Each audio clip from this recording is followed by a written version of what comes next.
Hi, this is Alcan, and welcome back to my channel. Nice tree behind me, right? No, I'm not decorating this one. It's not ours. Today I'm addressing the elephant in the room. Um, the federal government had busted or charged or indicted 5 employees of the NTA for overtime fraud, including the king of overtime, who made $461,000 before he retired. He was the one subject to the overtime fiasco that took place in the NTA around 2019. The NTA is claiming, "Oh, we're doing everything we can to cut down this fraudulent overtime," and so on and so on. But let me remind you, these are the same people who refused to give out the information in the first place to the Empire Group that was doing this audit at the time. So they shouldn't be acting like smelling our roses and everything because they did something great. No, because you covered it up and you try to keep it covered up. So please do not pat yourself on the back because you don't deserve any credit for this. The FBI and the district attorney's office, I think it was federal, they're the ones that deserve the credit and the Empire Group, because they're the ones who forced the issue and made the NTA turn over the records. Otherwise, the individual who made that $461,000, he'd still be living the life of Raleigh. So, is it a good chance the employees will be going to jail? Yes, they are. Because it turns out, they figured out how they managed to make this overtime. It turns out they weren't even on the job, and they were making this overtime.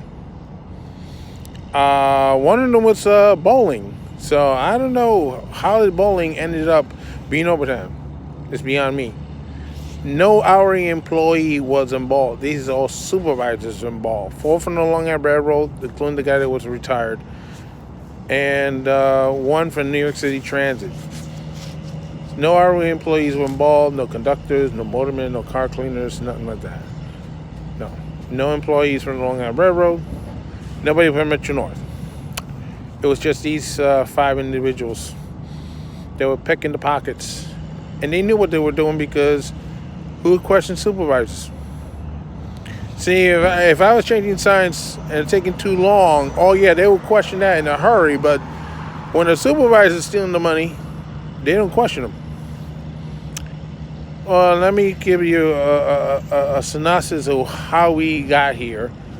You got to remember, a while back, the Empire Group, I forgot how it's pronounced, they were trying to get information from the NTA about the overtime, and originally the NTA did not want to cooperate. So they had to go behind their backs, go to court, get the Freedom of Information Act documents that they needed, and this is how they came up with the fraud.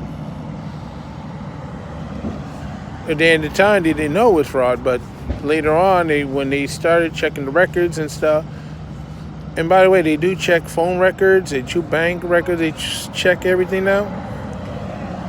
Yes, if you're at a bowling alley when you're supposed to be at work, you're not supposed to get paid.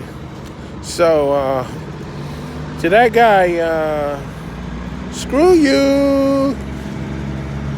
Enjoy your freedom where it lasts, because you know you're going to jail. So I gotta let this truck pass by. You see, New York City Transit employees always get the short end of the stick for the commuter railroads. We're underpaid. We're not getting what we're entitled to, and we'll never ever get what we're entitled to. So, we gave up that a long time ago. I mean, here they are. They're, doing all kinds of trickery to avoid paying overtime and screwing us out of overtime we're entitled to. In fact, in 2010, there was an illegal cap list on overtime. That was removed. There was no cap list after that. But unfortunately, the cap list extended all the way back to the 80s and then some, and I lost a lot of money out of that. I'm never going to get that money back. So, As far as I'm concerned, this agency is a bunch of crooks. They're screwing the employees out of money, but yet they let the supervisors get away with murder. And it shouldn't be. Unfortunately, now the employees who are not involved in this scheme had to pay for it because now they got to do this bio garbage with the finger on a clock and so on. People who are not involved with this are getting screwed. The supervisors are the ones who should have more scrutiny on because they're the ones doing all the damn cheating. Because you can't go to bowling alley and drive a train. That would be physically impossible.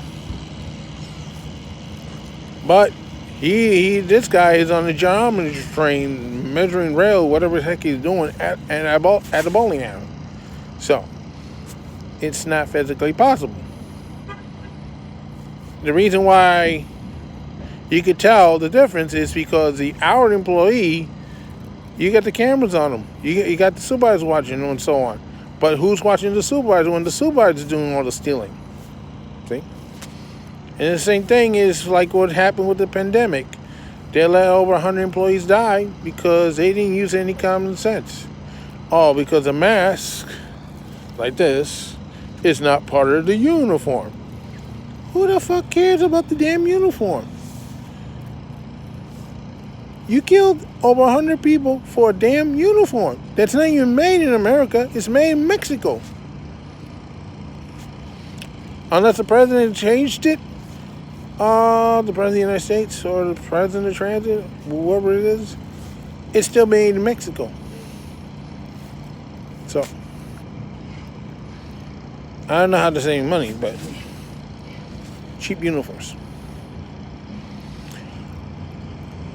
I'm not saying Mexico's cheap. I'm saying transit's cheap. They would never buy anything good quality for us or buy anything that's healthful in our health and so on. You had to pull teeth out of them to get them to do anything. And that's exactly what happened with the overtime with these supervisors. Until they were forced to give up the information, they were not cooperating. And they had kept stalling. These 5 individuals would not have been charged with overtime theft. Now, I do want to point out a couple other things before I leave. Number one, transit employees could have been signing by a clock system years ago, but unfortunately, they picked the wrong vendor for it. Yes, they had the clocks for the supervisors to swipe with the card, the Metro card. But before they had a chance to do it with the hourly employees, the company that was providing the system was indicted for something that happened in the city, and they're barred for contracts, not only for the city, but agencies. So New York City Transit has these nice clocks, but they couldn't use them for the hourly. So that was a waste of money. And by the way, when they tried to convince me how great the system was, they almost had me bought and sold, but unfortunately made one little mistake. Oh, by the way, if you sign in late 5 times, you automatically have to go see the chief downtown. I said goodbye. I'm glad I left before they implement this thing, and because the lateness is caused by the transit itself. And I left the house early enough to avoid a problem, and I had to go to see the chief, and even though it's not my fault, that's nuts. This is the mentality of these people. Oh, they always have to look for a way to write you up. Even when there is no situation, they want to create a situation. That's how they make their money, at the employee's expense. And then you know what happens at the end? The taxpayers and the fare payers end up paying for this, because when that scheme blows up in their face, who ends up paying for it? Besides the employees, the taxpayers and the people who pay the fares. And 2, years ago, Long Island Railroad Police could have been under the tail law and avoided the situation with the overtime fiasco. They had an opportunity to put them under the tail law under the Pataki administration.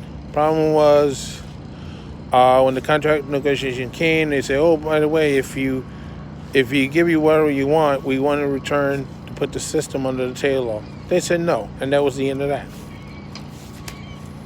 So, system could have been under the Long Island Railroad could have been under the tail law since the '90s, and you would have avoided the overtime fiasco that you had now. But no. And also the retirement fiasco several years ago. It would have been off the railroad retirees and would have been similar to our pensions, which is the shittiest piece of shit out there. So, because they screwed me out of overtime, I had to work, even though I retired, I had to work part-time to make up the difference. Plus, my wife got kicked off the health benefits. I mean, she gets something, but like the medicine, but that's about it. So, this is the good-for-nothing New York City Transit and the MTA. I hope you have a shitty Christmas and a shitty New Year, and I hope they don't give you the money until Biden comes in, if he does. And I hope he does the same thing and screw you over as well. So this is Al Ken saying so long for now, and don't forget to stop.